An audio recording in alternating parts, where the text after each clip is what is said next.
Last time Honor X7C এর পরে finally mid বাজেটের মধ্যে Honor অফিশিয়ালি লঞ্চ করলো তাদের X7D 6500 mAh এর ম্যাসিভ ব্যাটারি, স্ন্যাপড্রাগন 686 এর মতো চিপসেট এবং 108 মেগাপিক্সেলের ক্যামেরা সেটআপ দিয়ে এই স্মার্টফোনটা 22,999 টাকায় কেমন হবে বাংলাদেশের অফিশিয়াল প্রাইস রেঞ্জ ওয়াইজ সেটাই জানাবো আজকের এই ভিডিওতে। সো ভিডিওটা ভালো লাগে থাকলে অবশ্যই সাবস্ক্রাইব করে পাশেই থাকবেন।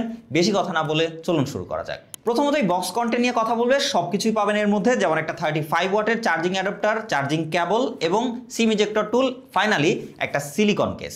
সবশেষে স্মার্টফোনটার দিকে আসলে আগের ডিজাইনগুলোর থেকে যে অনেক বেশি চেঞ্জেস হয়েছে এমন কিন্তু নয়, আপনারা যদি একটু ভালো মতো লক্ষ্য করেন।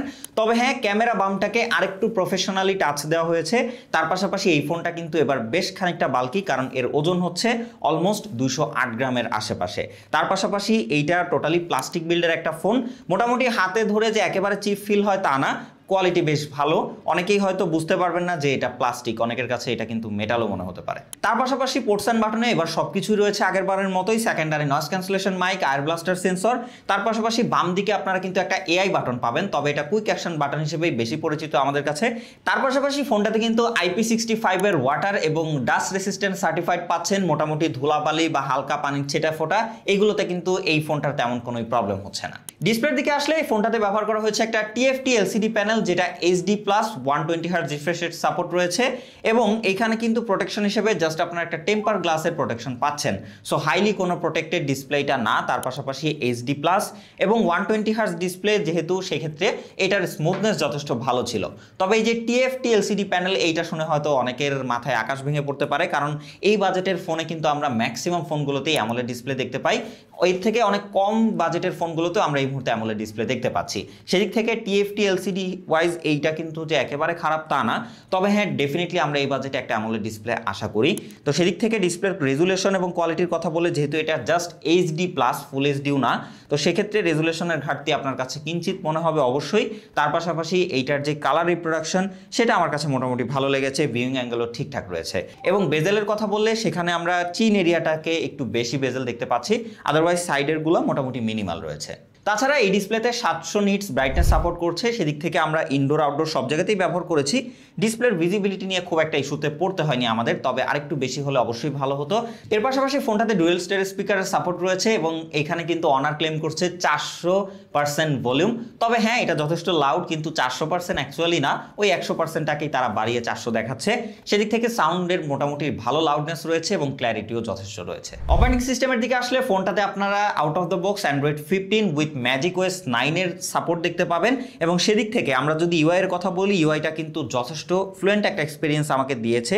মোটামুটি এই বাজেটে একটা ফোন হিসেবে এর ইউআই নিয়ে আমার তেমন কোনো কমপ্লেন নাই, যথেষ্ট কাস্টমাইজেশনের অপশন তারা রেখেছে। তার পাশাপাশি অ্যাপ ওপেনিং ক্লোজিং এটাও মোটামুটি ফাস্টার ছিল, খুব একটা ল্যাগ ফ্রেম ড্রপের দেখা আমরা পাইনি। তার পাশাপাশি খুব একটা বাগ ভাল্লুকের দেখাও কিন্তু আমরা পাইনি। এছাড়াও কিন্তু এখানে আপনারা র্যাম দেখতে পাবেন 8GB র্যাম এবং 256GB স্টোরেজ। একটা মাত্র ভেরিয়েন্টে অ্যাভেলেবেল রয়েছে আপাতত এই স্মার্টফোনটা।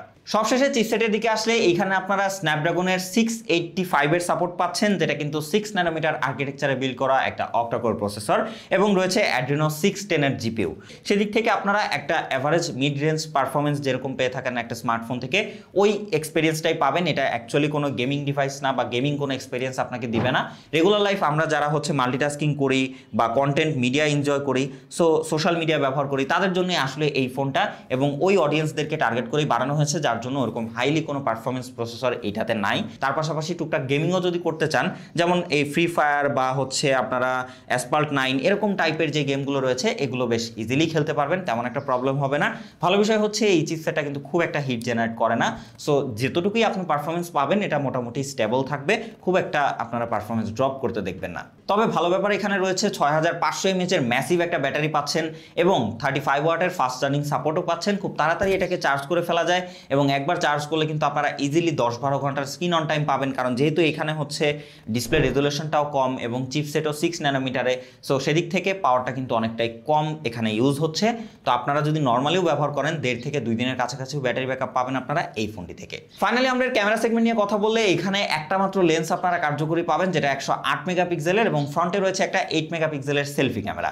সেদিক থেকে যদি আমরা পিকচার স্যাম্পলের কথা বলি, ডে লাইটে আপনারা মোটামুটি অ্যাভারেজ টাইপের পিকচার আউটপুট পাবেন।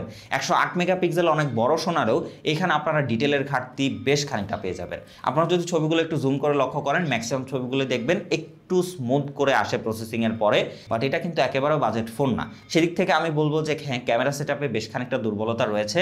তার পাশাপাশি ডাইনামিক রেঞ্জ মোটামুটি বেশ ভালো হ্যান্ডেল করতে পারছে। এছাড়া কালার কনসিস্টেন্সি আমরা খুব একটা ভালো পাইনি, কিছু কিছু সিন অনুযায়ী কালারটা চেঞ্জ হতে দেখেছি। এর পাশাপাশি 8 মেগাপিক্সেলের ফ্রন্ট ক্যামেরাটাও আপনারা দেখলে বুঝবেন যে ফেসটাকে বেশ খানিকটা স্মুথ করে দিচ্ছে, ডিটেলের বেশ ঘাটতি রয়েছে। এবং হচ্ছে ওভারঅল যে কালার সেটাকে একটু বুস্ট আপ করে, ফেসটাকে একটু হোয়াইট করে, একটু কন্ট্রাস্টি ছবি দেয়। দেখতে হয়তো অনেকের ভালো লাগবে, মানে কাজ চালিয়ে যাওয়ার মতো একটা এক্সপিরিয়েন্স পাবেন আপনারা এই ফোনের ফ্রন্ট এবং রেয়ার ক্যামেরা থেকে।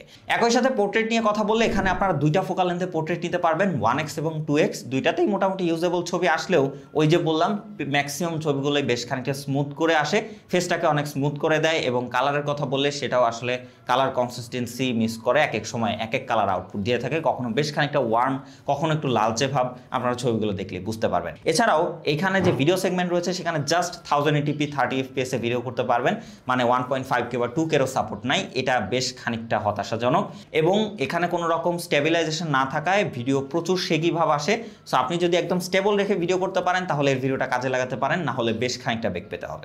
সবশেষে কনক্লুশন পার্টে আসলে আমি বলবো যে এই ফোনের ভালো দিকের পাশাপাশি খারাপ দিকও রয়েছে। তবে আপনাদের একটা জিনিস মাথায় রাখতে হবে, এটা একটা অফিসিয়াল ডিভাইস, আনঅফিসিয়ালের সাথে তুলনা করলে আসলে কখনোই আপনি মিল খুঁজে পাবেন না। কারণ আনঅফিসিয়ালে সেখানে প্রাইস অনেকটাই কমে পাওয়া যায়, অফিসিয়াল প্রাইস সবসময় ভ্যাট ট্যাক্স আদার সব কিছু মিলে একটু বেশিতে আমাদের কিনতে হয়। সো হিসাবে চিন্তা করলে এটার কিছু কিছু দিক ভালো অবশ্যই রয়েছে।